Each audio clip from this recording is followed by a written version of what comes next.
Dear hotel receptionists of Reddit, who was the most horrible guest you have ever encountered? Story 1. I've got a couple. There's a lady who has been a regular guest at my hotel for decades and is crazy entitled. Recently, she decided she didn't like the room she was given, but rather than tell the front desk, she found a maintenance worker and got him to let her into a room that wasn't hers by claiming that she'd lost her key. Then she proceeded to move all of her stuff into the new room.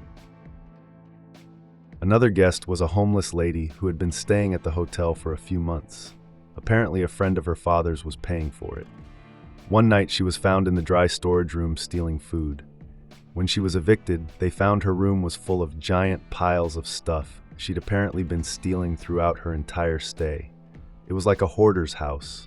The next day, she snuck back into the hotel and tried to steal more stuff, then set up a camp in the parking lot until the police were called. Finally, years ago, I was working at a hostel in Kyiv. We had this one guest who was absolutely disgusting.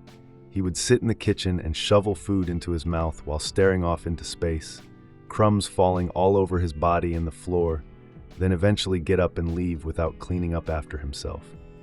He never talked and he smelled awful. One night, when I was thankfully out with my ex, apparently he shit himself in his sleep so badly it woke up everyone in the dorm. My coworker was unable to wake him up and he didn't seem to be breathing. So he called an ambulance. Paramedics came to revive him.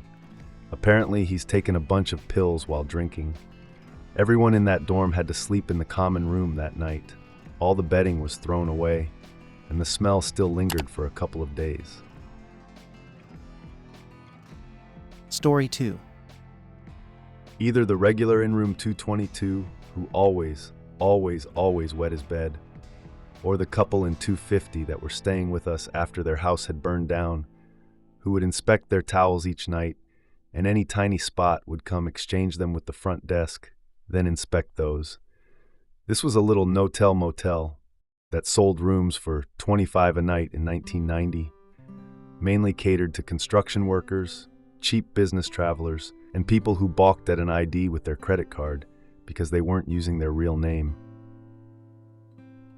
Our neighbors had a house fire and got put up at a local hotel by their insurance. The hotel eventually kicked them out. They had 9 kids who would spend the day running up and down the halls, non-stop noise complaints. I suspect there was also some kind of hotel blacklist involved, because the next thing we knew, 2 giant trailers were deposited in the yard. One was on either side of the burned-out house, each about 20 feet from our house and the neighboring house on the other side. The town looked the other way on all the zoning laws, because penalizing fire victims was not a good look. The investigation eventually found that they had stacked newspaper up to the ceiling in giant piles in the basement to make money off of recycling. It had caught fire when they ran a kerosene heater next to it. They were lucky they weren't all killed. Eventually, they stopped emptying the sewage tanks from the trailers and started putting soiled toilet paper directly in the construction dumpster facing the street. The wind would catch it and blow it into the neighboring yards. Finally had to get the health department involved. I came home from school and my dad had left a clear plastic bag of the stuff tied with a ribbon for the health inspector. Blur. Story 3.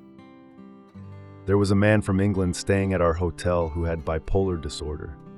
At first, he seemed like a decent guy, friendly enough, though a bit unpredictable. However, things started to take a strange turn. One day, he began bringing homeless people into the hotel, partying with them in his room. He even showed up with a hickey after one of these wild nights. It was clear his behavior was spiraling out of control. The situation escalated when, during her morning run near the hotel, an unsuspecting woman became his target. Out of nowhere, he ran after her and punched her for no apparent reason. The poor woman ended up with a terrible black eye and understandably called the police. They arrived quickly and arrested him on the spot. As it turns out, the man came from a wealthy family. His father compensated the woman generously for her pain and distress, and as a result, his son was released shortly after the incident. When he was in one of his bad phases, his behavior was even more intolerable. He was rude to everyone, especially the wait staff and receptionists, making their jobs a nightmare. Story 4.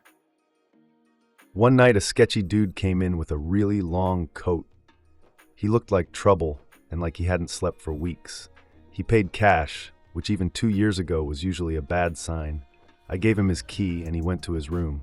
About 5 minutes later, he came back in a huff, yelling.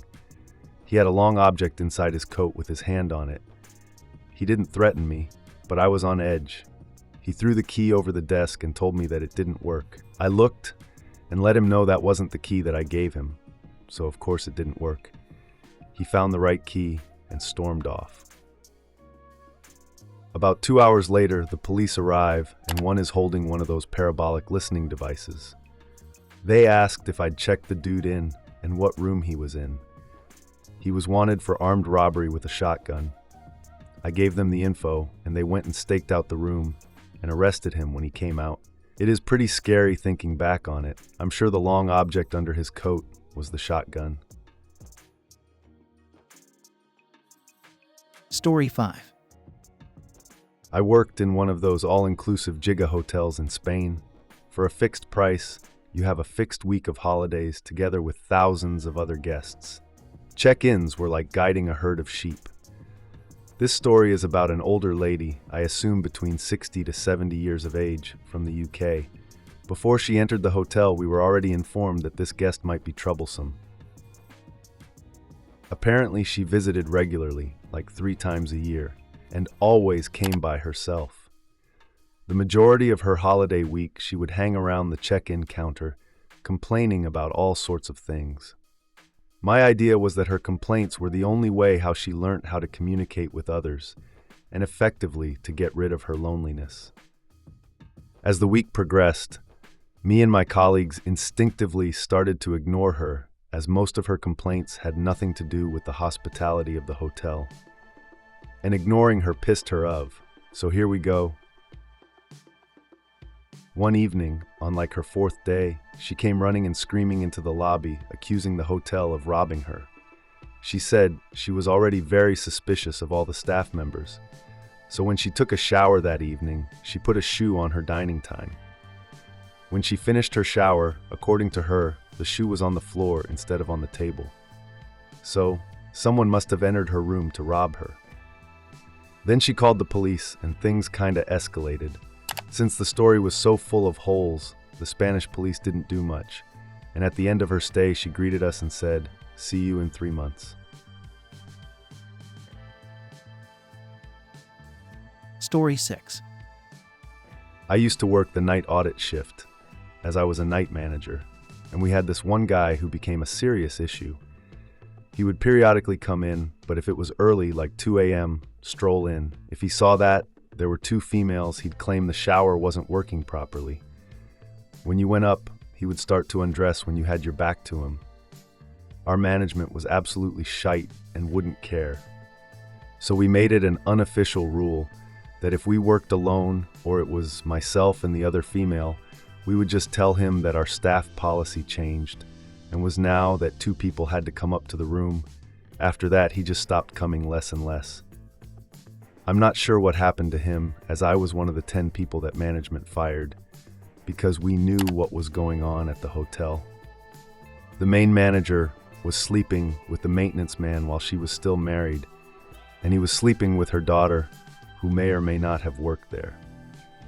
That was a blessing in disguise, though I met some cool people that I still talk to today, and that was over 10 years ago.